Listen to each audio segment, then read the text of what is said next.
everyone, and welcome to this podcast. I'm Francis Seeley from GlobalNet 21 and Enfield Voices, and this is one of the many podcasts we do that cover a wide area of subjects. And today we're going to look at something that lots of people are beginning to consider, and that is how we develop sustainability locally through the development of community energy. And many communities and local authorities are beginning to think of this.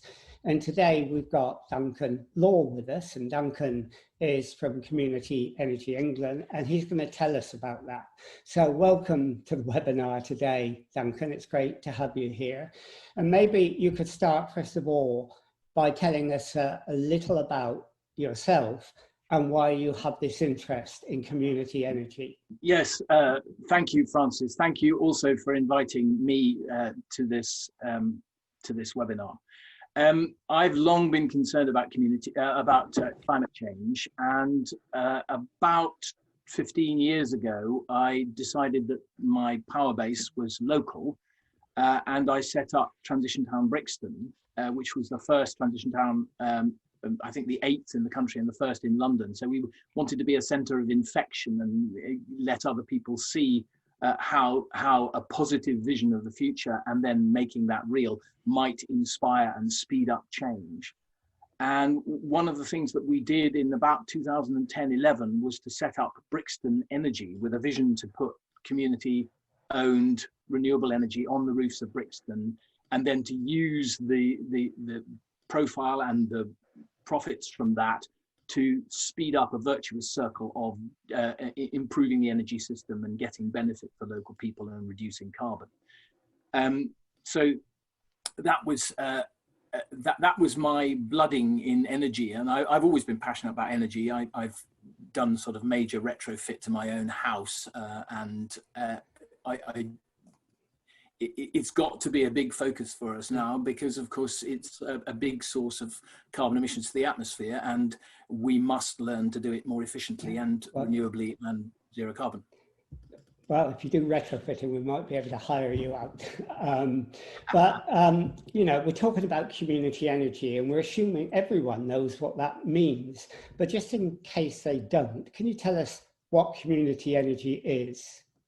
Absolutely, yes. It's people getting together in their community to take action on energy. And historically, that has tended to be gathering together to form an organization to raise money from the local community through community shares and put renewable energy on rooftops. That model was very successful and meant that the sector grew from nothing in about 2009 to really quite significant. With it was doubling every year, growing exponentially. And then, of course, the benighted government started to remove all the mechanisms that enabled community energy to be successful and to grow and to really get traction in the local community and do the other stuff that it does so well. And I'm afraid we've seen the growth very much tail off in the last 3 or 4 years. But community energy is now at a stage where it really can scale and is hugely innovative and flexible and seeking, very hungry for doing things and to move into new areas and new models of working. Just tell me then, what in your view makes community energy more desirable than energy generated by the big utilities? The energy system is changing. Historically, it was huge generating stations producing electricity very inefficiently centrally. For instance, a coal power station was not likely to be much more than 30 to 40% efficient, wasting energy out of its cooling towers and in the process of transmitting it, and hugely carbon and other polluting.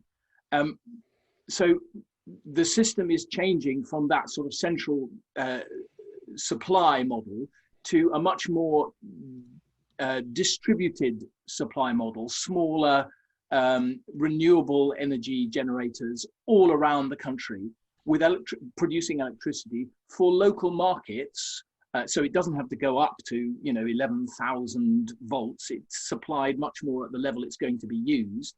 And this gives an opportunity for local people, householders and community energy to get involved in local supply, and also in controlling and saving electricity locally. We waste huge amounts of energy, and a big part of the energy transition has got to be using it more efficiently. Our houses are disastrous. They're practically in the Victorian times designed to disperse heat. So we've got a transformation, not just of the kilowatt energy side, but of the actual infrastructure that ends up using it and producing the benefit and energy supplies to us. And if the future of energy is local, then local people are key to making that happen. Okay, I mean, just to make it clearer to people, could you give us a couple of examples of community energy projects so people know exactly what's happening? I know it's varied and very wide, but a couple of examples would help. The traditional example was solar panels on the top of buildings. Increasingly recently, we've had to target buildings which have a big daytime usage, because there's no subsidy, so you have to be selling the electricity at a cheap rate, but still at a rate that enables you to make enough profit to pay back your investment. So schools have historically been, in the last 2 or 3 years, been where we target. And that produces benefit for the school in terms of curriculum, in terms of cheaper electricity, in terms of resilience, and in terms of community involvement. Increasingly, we're moving into more innovative stuff, such as energy storage. A lot of groups have been moving into energy efficiency and retrofit and fuel poverty work. A lot of that will be more grant funded, but there are also groups working on renewable transport, connecting EVs to the grid, including owning community car shares. There will be groups now, we hope, moving into wind energy, now that that has begun to be opened up again. But also working on innovative projects, because the great thing about doing innovation in the community energy setting is that you get a test bed in the community. You can prove whether it works and what the teething problems are, because it's being done with the people who are going to use it. And in Brixton, we've got 2 projects around energy supply. So the solar energy that's generated on the roof is actually supplied not to the grid, but to the flats below. And the people in the flats get a cheaper electricity as a result, but can also trade any electricity that they don't use during the peak production midday time, when perhaps they're at work, with their neighbours who can, and make a small amount of money or a rebate off their bills doing that. So innovation and flexibility, huge for the future. Yeah, I mean, it's a great variety of projects. You mentioned some, but I've seen some as big as, say, in building a generator by a dam as a community energy project you do, to a small project like having a solar powered beehive that helps bees to, bees to not die in the way they have been recently quite badly. I mean, your projects under community energy go from the very small, don't they, to the very large? Yes, absolutely. It's really a question of getting people together and finding out what the local possibilities are and what the passions of the people, the energy of the people and the possibilities of the location will be what dictate what you want to do. And I would say that the demand side is something that the energy saving, the moving the demand around so that we don't have these awful peaks of demand, which have to mean you have to switch on power stations in the evening, is something that is essentially local. Where people use energy is local, and that is something that community energy projects have a huge sort of USP. They have a huge potential to be supplying this, and this is a very important flip side to increasing the amount of renewables on the grid, because renewables are essentially intermittent when the wind blows or the sun doesn't shine. Yes, those can be balanced out. When the sun doesn't shine, the wind tends to be blowing more, but we also need to be able to control demand. And that is something that essentially has to be done locally. So that's a very important thing that community energy will be doing in the future.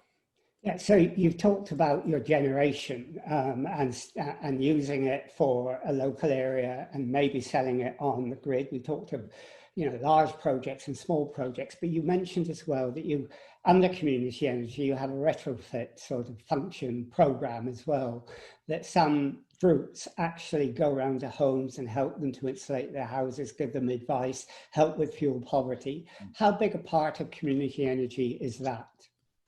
I would still say it's a minority at the moment, but it's a hugely growing part of our community work. And it's something that a lot of groups started off doing because it very much brings community benefit very quickly to people who really need it. Because there's reduced possibility in the generation side now, a lot more groups are coming back to this. And of course, we've just seen the government award £3 billion to building energy retrofit over the next year or so.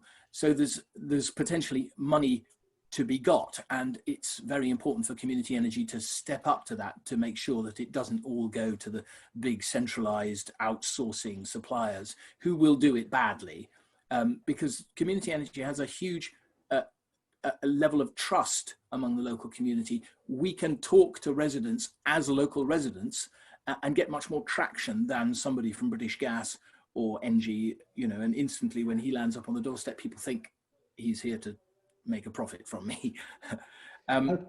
Okay, so if we had a local group in our area or any other area and they wanted to start a community energy project, they've got the general idea, they like it, how would they start? What would they do to get going? Well, all the things that you do when you start a group, you get 3 or 4 people together, discuss how you're going to do the initial stages, advertise it, get 2 people meeting, what you each have a passion for, settle on a few things that you want to evaluate and do feasibility on, make sure that you've interrogated who isn't in the room, make sure you have good practice in your group meeting. We always worked with consensus decision making because the decisions are much better and you get much more buy-in and support and unified energy from the group if you do that, and make sure that everybody is heard and is part of the decision making, and then it becomes a very powerful group. In Brixton, we used to meet every Monday for about 4 years. And it was the meeting we all wanted to be at because it was such a powerful place to operate. Then I would say, obviously there are sort of the legal things you may need to constitute. Join Community Energy England, because we can support you at that stage. We can connect you up with groups who can give you assistance. Community Energy London meets every month. Again, there are hugely powerful groups in London. Entenergy up in your part of the world, Power Up North London, Celsea presented South East London Community Energy, doing amazing retrofit and energy efficiency work. Repowering London, which is the organisation I helped found, and Crew, which is down in southwest London, also working in North London, doing heat pumps and LED retrofits. And the other thing that Community Energy England has is a Practitioner Forums. So as a member, you can read this. We have newsletters every 2 weeks with information about funding and changes in regulation and how you can help the sector to achieve the huge potential that it has. You mentioned funding there, and everyone's going to say, right, we've got a great idea, but it does need capital. We'll go into green bonds in a minute, but How do they initially get funding to start a project? I'm afraid this is where the news is not great. There is no longer the feed-in tariff, and it's very difficult. The upfront funding nowadays either has to come from local investors. There are very few grant schemes. We hope that next year there will be a community energy fund which is available to people working in urban areas. There currently is one for people working in rural areas, and that would supply upfront grant to local investors for money. But also you can take a project a long way with very little money, especially if you've got people who can provide the consistency, who can either volunteers who will dedicate time to making sure that the thing moves forward smoothly, or somebody who can make it part of their work. In other boroughs of London, Islington, Camden, Lewisham, the borough has set up a community energy fund, and you can always ask Enfield to do that, to be paid for out of the carbon offset funding and community infrastructure levy funding that the borough will be receiving from local development. That's interesting, but there are also companies, aren't there? I mean, Friends Provident have a community energy funding regime, don't they? They do. There are a number of trusts, grant givers, who are interested in community energy. Power to Change has a next generation project, and Crew has just got £100,000 from them to do work on installing heat pumps. So there are places to get funding, and as a member of Community Energy England, you would be getting the newsletter with a sizable update on funding opportunities every 2 weeks. So don't not do it because you're worried about funding. Okay, let's look at something else which is really interesting. You mentioned it earlier, green bonds. Now, some community energy projects are issuing green bonds, sort of shares. People buy into it and they get a return on investment and it goes to green energy. Southsea does that, and I know in South London. And I gather West Berkshire local authority is the first local authority to issue green bonds themselves. Tell us about green bonds and how that works. I have to say I'm not an expert on green bonds. I know a little bit more about community shares, which is what you would normally issue for a project that is a goer. That when you know that you're going to install it, you can then issue shares to the community, and there's normally a small dividend or interest payment on that, and then at the end of the period, 20 years or so, you get your stake back. Green bonds.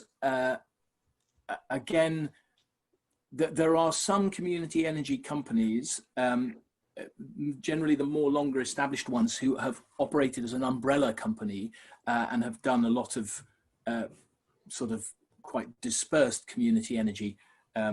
Energy for All is one of those that issues investment in the company and then has funds which it can spend on local projects. Green bonds, I think, is a developing thing, and I can't really speak too much to how that would work. But you know, I'm sure there will be people in community energy who could advise on it. Well, we could look into that. And I mentioned, I think it's west, it could be east, but one of the Berkshire councils are issuing green bonds, so we could maybe follow that up with them and see how the local authority does it. Talking about local authorities, many of them now have declared a climate emergency. Yep. How important is it that they have community energy as a part of their climate change strategy? I would say it's absolutely fundamental. Even if they don't have community energy in their local area, it should be mentioned, because I would say that community energy is really essential, and the Committee on Climate Change agrees with me, to our achieving net zero. And they're looking at the government target of net zero by 2050. Most councils have set much more ambitious targets. And really the only way we're going to achieve that is by collaboration and by the consent and participation of the wider community. And it's very important that energy experts, people who are passionate about energy, are empowered to be the advocates and, in many cases, the deliverers of the solutions that will get us to net zero. In certain places, Plymouth is probably the best example, a forward-thinking council actually contributed to the setting up of its amazing community energy organisation, Plymouth Energy Community. And now they have somebody who works part-time on energy in the council and part-time at Plymouth Energy Community. So the two are really, really well connected and coordinated. And that's a very powerful model that's worth looking at if you are trying to encourage Enfield to be constructive in its decarbonisation of energy. Because you will then enable Enfield to harness all the expert, passionate and knowledgeable local people to contribute. So you would ask them to do it that way, would you? They would set up a partnership with a civil society organisation, create a structure, look at the staffing and the funding and help in that way. I would say if Enfield is up for it, then it should be symbiotic. It should be both working together.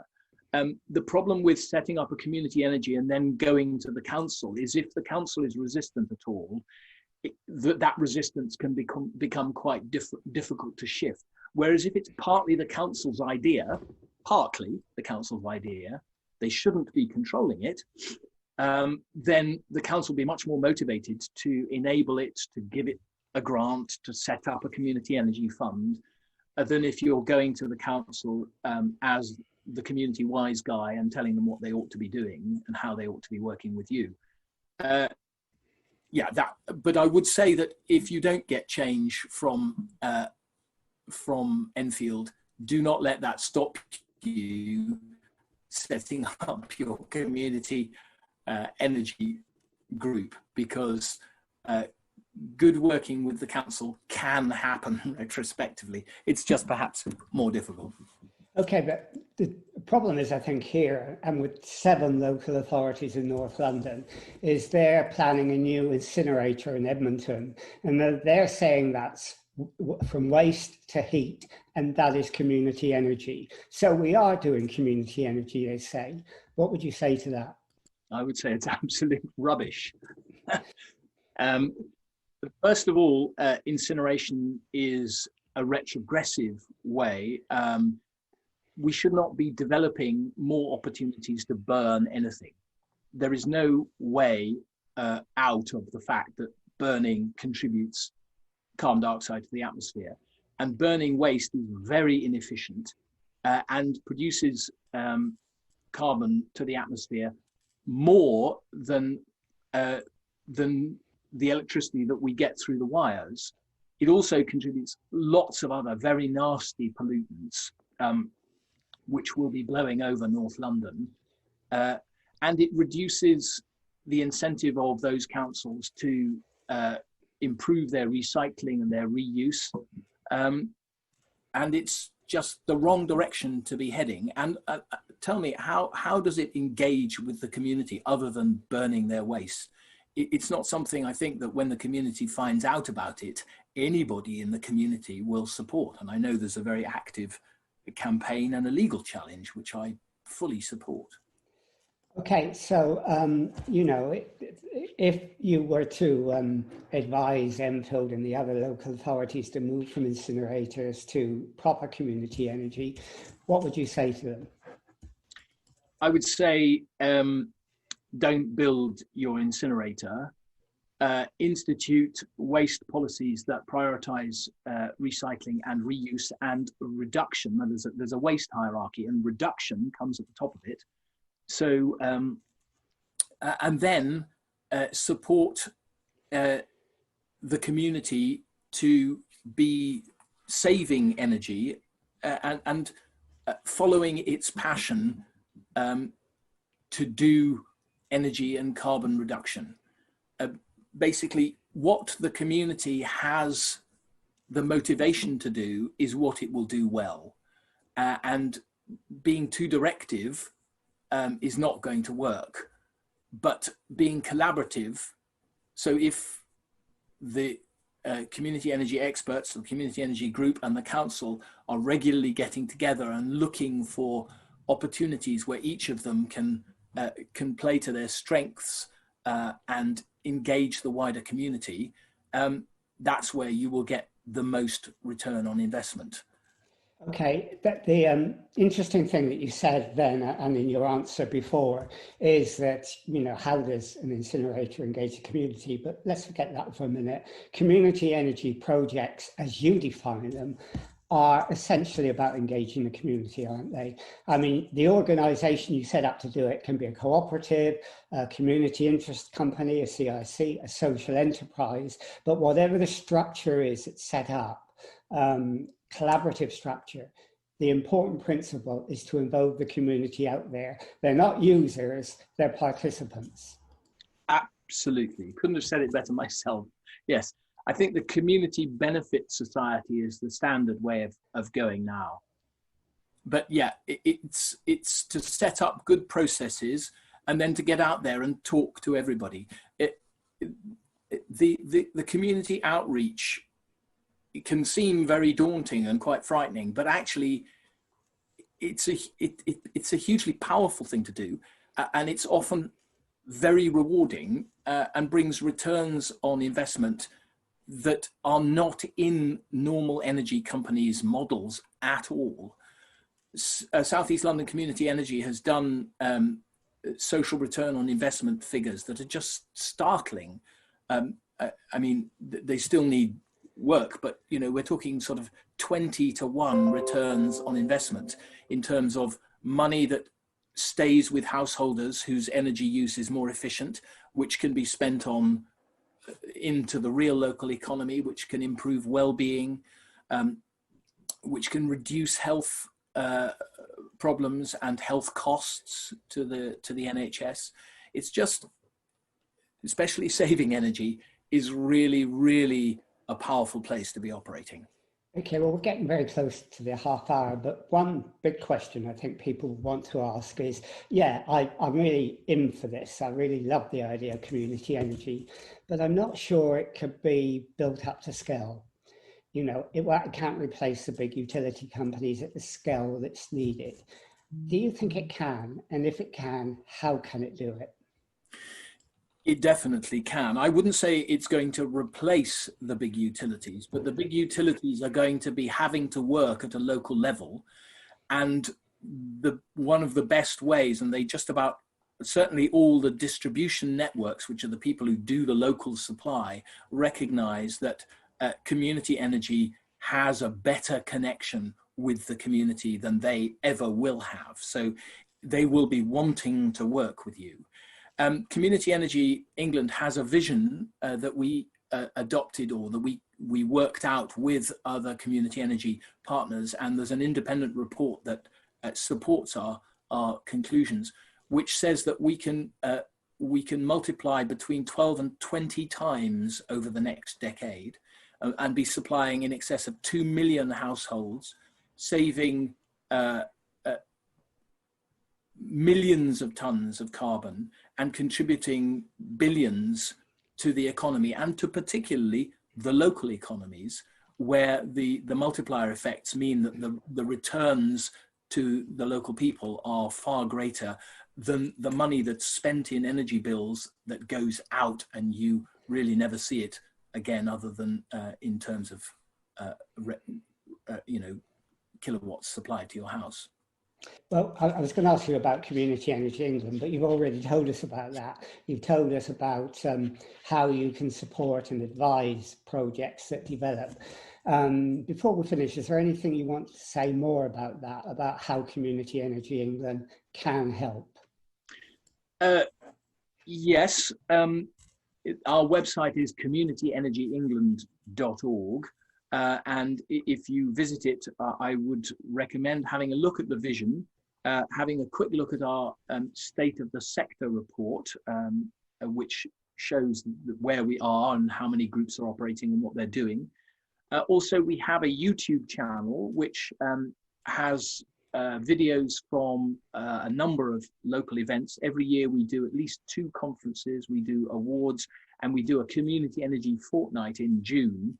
And this year that was, of course, all online, and all the amazing events from there are available on the YouTube channel. So you can get a lot of inspiration from all sorts of parts of where community energy operates.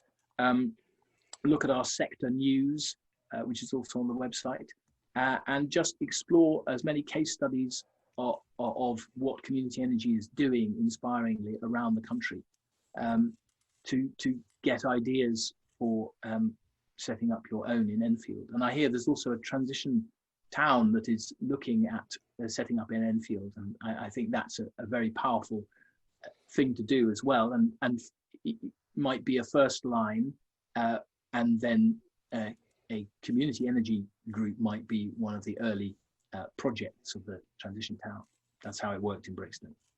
Okay, so you heard about the transition town development in Enfield, did you? That's great, because they're only just beginning. Back them, 100%. Yeah, it's very Oh, powerful. we will. We'll do what we can to help. Anyhow, thank you, Duncan, for joining us today. I mean, we've come to the end of this, and I'm sure we'll do some more in the future, because if this gets going, people will want a lot more advice and a lot more examples of what people are doing to help the enthusiasm grow with any group that develops locally, wherever it is. So it's been really, really great for you to do this, and I really appreciate it. So thank you very much. And we'll end this interview now.